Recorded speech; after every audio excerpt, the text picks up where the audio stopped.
السلام عليكم ورحمة الله وبركاته. ازيكم جميعا؟ عاملين ايه؟ يا رب تكونوا بخير. اهلا وسهلا بكم في قناتي. النهاردة فيديو جديد ويوم جديد. بصوا يا جماعة، انا هبدأ معاكم اليوم النهاردة من السحور. طبعا حبايب قلبي، زي ما انتم شايفين احنا دلوقتي الساعة 3:30. انا دايما متعودة ان انا بتسحر انا وبناتي وزوجي متأخر شوية، علشان انا ولادي من النوع اللي بيجوع بسرعة. فعايزة اقول لكم ان انا لو سحرتهم مثلا الساعة 11 بالليل او الساعة 10 بالليل قبل ما يناموا، هيصحوا مثلا على الفجر، هيبقى لسه اليوم بادئ صيام، هيقولوا لي ماما احنا جعانين وبطننا بتوجعنا وعطشانين وكل الحاجات دي. فطبيعي ان انا بسحرهم متأخر علشان يقدروا يكملوا الصيام بقية اليوم، وما يحسوش بتعب ولا يحسوا بجوع ولا بعطش. فطبعا احنا دلوقتي الساعة 3:30 عم بنقعد نسحر وناكل الزبادي بتاعتنا ونشرب المية، وطبعا يغسلوا اسنانهم بقى وكده فطبعا بيكون خلاص الفجر أذن يعني. فطبعا انا حطيت لهم بسم الله ما شاء الله كل اللي ربنا كرمنا بيه، يعني الحمد لله نعمة وفضل من عند ربنا. حطيت جبنة رومي، لانشون، قليت بيض، فول، بطاطس مقلية، زبادي وشاي بحليب. ده لازم اليومين دول لازم احط لهم شاي بحليب على السحور، علشان حسيت ان هما يعني بيعرفوا ان هما ياكلوا كويس. وطبعا يا جماعة حطيت مربى وجبنة بفلفل الوان وجبنة كريمي وجبنة بيضة، لان انا ولادي بيحبوا ياكلوا الزبادي بالمربى. طبعا ده السحور بتاعنا يا جماعة. وخلاص الولاد عندي دخلوا ناموا، قلت انا بقى ايه اتبل الفراخ بتاعتي، عشان النهاردة هعمل لكم في الفيديو الفراخ البروست. بصوا يا جماعة، انا كنت جايبة دبابيس، وحسيت ان الدبابيس هتكون اسهل في الفراخ البروستد، وكمان يعني هعرف احمرها كويس. ودلوقتي هقول لكم ليه واحنا بنجهز كل حاجة. زي ما انتم شايفين معايا كده، تتبيلة الفراخ البروست بتبقى عبارة عن ملح، فلفل، شوية بهارات اللي انتوا تفضلوها طبعا، 7 بهارات، بيضة، شوية دقيق، معلقة نشا، وبنقلب بقى الخلطة دي كلها مع بعض بالشكل ده كده زي ما انتوا شايفين، وبسيبها في التلاجة لغاية تاني يوم. تمام يا جماعة؟ هي دي تتبيلة الفراخ. حابين ان انتوا تستخدموا صدور، اوراق، زي ما تحبوا، بس انا بصراحة حسيت انها تكون اسهل كده في التحمير، هيكون افضل وهتبقى افضل يعني. طبعا بعد كده يا جماعة طبعا دخلت بقى اصلي الفجر واقرأ ورد القرآن بتاعي. طبعا زي ما انتم متعودين معايا ان انا في بعض الاوقات لازم اطلع معاكم كده وانا بصلي، علشان منها نشجع المتابعات الغاليات اللي هم بيبقى يعني كابس عليهم النوم. فاشجعهم واقول لهم ما تناموش غير لما تصلوا الفجر حبايب قلبي. ويا سلام بقى لو قعدتي كده مع ربنا شوية، تدعي، تستغفري، تسبحي، تقرأي شوية قرآن. ده في العادي مش بس في رمضان بس. عايزه اقول لكم ان من احب الاوقات على قلبي الوقت بتاع الفجريه ده. بحب جدا يا جماعه كده ان انا اقعد، يعني بصوا لو في اي حاجه في قلبي اتكلم مع ربنا، اقول له اي حاجه مضايقاني، ارمي حمولي عليه. إيه لو حتى لو مفيش اي حاجه خالص والدنيا معايا بسم الله ما شاء الله ماشيه كويس ومفيش حاجه مزعلاني ولا كده، اقعد يعني اقعد كده يعني ادعي لربنا. اقول له مثلا يعني ربنا يبارك لي في اولادي، يا رب بارك لي في اولادي، ارزقهم الصحه والعافيه، يا رب اجعلهم كده برين بيا وبابوهم، يا رب اجعل حياتنا كلها خير وبركه وصحه. اهم حاجه الصحه يا جماعه. الواحد مفيش عنده اغلى من الصحه. يعني لا تقولي لي مال، ولا تقولي لي عقارات، ولا بيوت، ولا دنيا، كلها دنيا زايله. الصحه طول ما انت معاكي صحتك، طول ما انت حاسه في الدنيا ان انت ربنا يعني انعم عليكي بنعمه كبيره قوي. صحتك هي اللي هتديكي الوعي ان انت تفكري كويس، ان انت يعني تعبدي الله. يعني يعني كفايه ان انت بتقعدي تصلي وتقومي وتنامي وتعملي حاجتك، مش محوجه لحد، مش بتقولي لحد اعمل لي. دي نعمة كبيرة قوي من عند ربنا يا جماعة، لان ما يحسش بالصحة غير اللي اتحرم منها. وانا عايزة اقول لكم ان انا شفت في الحياة كتير. يعني والدي ربنا يا رب يرحمه ويغفر له كان مريض سكر من صغره، عانينا كتير معاه. المرض صعب يا جماعة، مرض يعني ربنا يا رب يعافينا ويعافيكم جميعا، ويديم علينا وعليكم الصحة والعافية، امين يا رب العالمين. طبعا يا حبايب قلبي بعد بقى ما خلصت، طبعا انا يعني قرأت بقى جزء القرآن بتاعي، ما حبيتش بس ان انا اطول عليكم الفيديو. دخلت نمت بقى يا جماعة ايه شوية كده حلوين، وصحيت بعد كده بقى اشوف يومي هيمشي ازاي. طبعا اول حاجة عملتها يا جماعة كان عندي كده دورة غسيل صغيرة، قلت اما انشرها. دخلت بقى عندي البلكونة. طبعا انا متعودة يا جماعة ان انا لما بدخل البلكونة عندي يعني لو فيها تراب او فيها حاجة اكنسها الاول، بكنس البلكونة عادي خالص والم التراب منها، ومن الاسبوع للاسبوع بغسلها بميه. عشان طبعا زي ما انتوا عارفين وزي ما انا قلت لكم قبل كده، وحبايب قلبي اللي داخلين جداد معايا في القناه اللي ما يعرفوش، احنا المكان اللي احنا ساكنين فيه ورش نجاره، فطول الاسبوع بيبقى فيه خشب وفيه شغل وفيه حاجات تحت البيت، فما ينفعش ان انا امسح البلكونات عندي، لان الميه طبعا انا عندي صرف في البلكونه فبينزل ميه في الشارع، فهنبهدل الدنيا بقى والناس تزعل مننا وكده. فببدأ بقى ان انا طول الاسبوع انشر واكنس البلكونه كده على الناشف، انما يوم الجمعه طبعا بتبقى الورش كلها قافله واجازه، بروح بقى مسح البلكونه بتاعتي مسحه محترمه.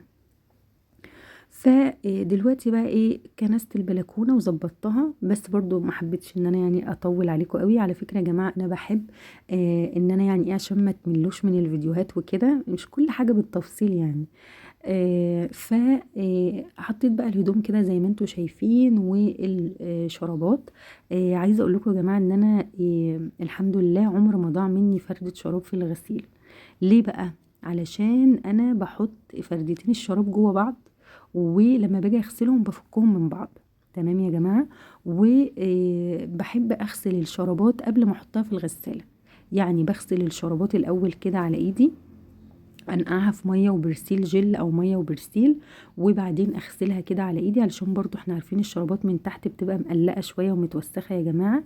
فبغسلها الاول على ايدي وبعدين اروح شطفاها وحطها في الغساله تتغسل مره تانية مع الغسيل. طبعا دي تكات حبايب قلبي لازم ناخد بالنا منها كويس قوي. اولا عشان في ناس بتبقى يعني تقرف ان هي تحط الشرابات مع الغسيل طبعا، انما انت لما بتغسليها بره، ويا سلام بقى لو حطيتي معاها كمان شويه دوني وتحطي في الغسيل وهي بتتغسل شويه دوني، هتخلي ريحه الغسيل تحفه.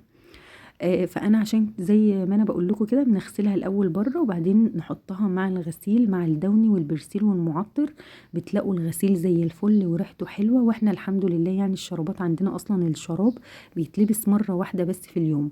عايزه اقول لكم ان انا بغسل لاولادي كميه شرابات يا جماعه، وهم رايحين المدرسة لو رايحين شراب، وهم جايين رايحين الدرس الأول شراب، وهم رايحين الدرس التاني شراب، وهم رايحين يصلوا في المسجد التراويح شراب. فعايزة أقول لكم إن أنا بغسل كمية شرابات فظيعة. النهاردة أنا غسلت الدورة دي ليه؟ لأن مفيش غيرها صراحة في سبت الغسيل. كام شراب كده مع بيجامة همسة مع كده، فروحت غسلاهم علشان ما يبقاش عندي غسيل، ويبقى الدنيا عندي كده نظيفة وزي الفل. غير كده وكده يا جماعة اصلا ان انا النهاردة اليوم يعني بسيط، هنعمل فيه غدا بقى اللي هو البروست والعيش وكده، فقلت اشغل عليهم الغسالة واغسلهم كده حاجة خفيفة خفيفة. طبعا حبايب قلبي انا دلوقتي كده متبله الفراخ من ساعه السحور، لو اخدين بالكم انا تبلتها وحطيتها في التلاجة، فاحنا هنجهزها قبل الفطار على طول. يفضل ان انتي لو فراخ او شاورمات او لحمه او كفته مشويه او حاجات من دي، طبعا كلنا عارفين ان احنا بنتبلها على بيات بيكون افضل يعني.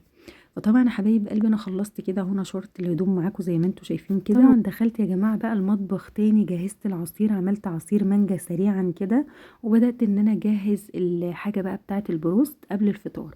جبت هنا يا جماعه عندي طبق فيه دقيق عليه ملح وفلفل ومعلقه نشا. هتقولي لي دقيق قد ايه؟ هقول لكم يعني نبدا كده بكوبايه دقيق او 3/4 كوبايه، لان احنا هنحتاج نعمل تاني. هتقولي لي طب يا ياسمين ليه ما عملتيش الدقيق مره واحده؟ هقول لكم علشان انا مش عايزه الدقيق يتكتل في بعضه. جبت هنا عندي اللبانه الحلوه اللي انتوا شايفينها دي، طبعا اللبانه دي صغيره يا جماعه، وزي ما انتوا شايفين ضيقه وطويله. ليه؟ علشان احنا هنحتاج زيت كتير جدا، فطبعا انا مش عايزه حله كبيره، فاولا استخدم زيت كتير، ثانيا الفراخ مش هتغطس فيها، وانا عايزه الفراخ تغطس فيها كلها. فجبت هنا اللبانه عندي الصغيره الضيقه اللي هي حجمها طويل، يعني عشان الفراخ تنزل بطولها، ومليتها زيت زي ما انتوا شايفين، ازازه زيت يا جماعه. طبعا انا عايزه اقول لكم ان ابو همسه بيساعدني، ربنا يا رب يبارك فيه. دايما دايما يعني ساعات ما بكون مزنوقة بقى وخلاص الوقت قذف زي ما بيقولوا، وهو بصراحة بيجي يساعدني. فهو طبعا حط لي الزيت زي ما انتوا شايفين كده. عم انا جهزت بقى ايه الفراخ بقى، غلفتها يا جماعة بالدقيق والنشا والملح والفلفل، بس مش اكتر من كده. طبعا يا جماعة بعد ما غلفتها بالشكل ده كده هنعمل دبوسين دبوسين، علشان مش عايزاهم يلزقوا في بعض، عايزاهم ياخدوا راحتهم وعايزاهم يتحمروا كويس. غلفتهم بالدقيق زي ما انتوا شايفين كده، وهبدأ استنى لما الزيت يتقدح جامد جدا جدا جدا. عايزة زيت سخن جدا يا جماعة.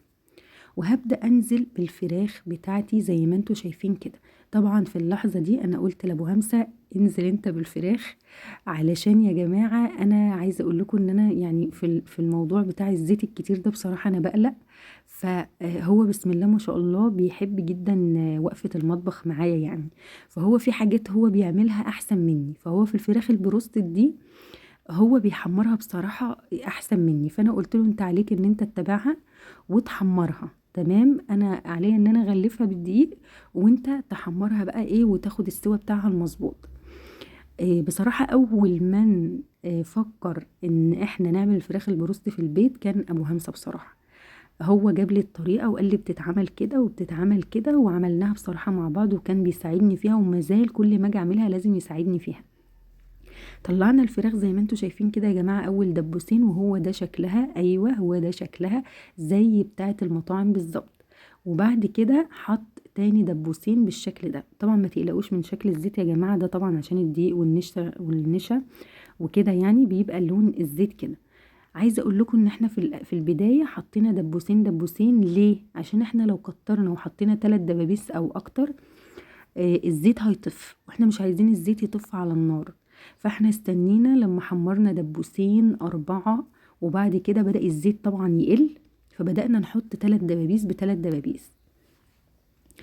فطبعا انا ليه بقى قلت لكم الدبابيس في الوضع ده هيكون افضل بكتير، علشان طبعا احنا عايزين حاجه صغيره وغويطه، هيبقى صعب انك تحمري صدر او تحمري ورك على بعضه، هيكون صعب شويه. فخلصنا بقى يا جماعه، حمرنا الفراخ وكان في لسه 3 دبابيس على النار. فاحنا قلنا ايه، عما المغرب يأذن تكون الدبابيس الباقيه اتحمرت على النار. وجهزت انا بقى السفره سريعا عشان ما نتأخرش في تحضير الفطار. جهزت الفراخ زي ما انتوا شايفين كده، حطيتها في طبق كبير. وعملنا كمان مع الاكل طحينه ومخلل وبطاطس. طبعا يا جماعه ده شكل الفراخ زي ما انتوا شايفين مقرمشه وخطيره جدا، احلى كمان من بتاعه المطاعم. جربوها ان شاء الله باذن الله تعجبكم. طبعا حمرت البطاطس على عين تانية في طاسه تانية، وجهزت كده شويه مخلل مشكل. وكمان عندنا الخشاف بتاعنا التمر بالحليب، وحطيت لهم كمان فراولة عشان انا ولادي بيحبوا الفواكه مع الخشاف، وعصير المانجا والعيش اللي هو الابيض بتاع المطاعم ده. والنهاردة كمان عندنا حلويات. عندنا نوعين، تورته الجلاش اللي انا كنت عاملاها كانت متبقية عندي، وكمان ابو همسة جاب لنا كنافة بالقشطة. فنوعين حلويات اهو، والبنات بقى اللي عايزين ياكلوا منه ياكلوا. بصراحة عايزة اقول لكم ان انا اكلت من تورتة الجلاش وهم اكلوا الكنافة بالقشطة. وبس كده طبعا يا حبايب قلبي، كانت خلصت بقى الفراخ اللي على النار وقعدنا فطرنا. والنهاردة اول يوم هنفطر على سفرة المطبخ زي ما انتوا شايفين بالشكل ده. كنا كل يوم بناكل على الطبلية، النهاردة بقى قلت لهم يلا نفطر بقى على السفرة. وكمان نسيت طبعا كنت انا اجيب الكاتشب، فجبت الكاتشب كده بالشكل ده. وبس كده يا جماعة زي ما انتوا شايفين معايا كده، ده كان يومنا. وجبت اطباق طبعا علشان كل واحد بقى يحط الفراخ بتاعته قدامه. وظبطت بقى المكان كده يا جماعة وقعدنا نفطر. وده كده كان يومنا النهاردة وكان فطرنا. يا رب الفيديو يكون عجبكم وتكونوا استفدتوا منه ولو بمعلومة بسيطة. أشوفكم على خير إن شاء الله بإذن الله في يوم جديد وفيديو جديد، ومع ألف سلامة.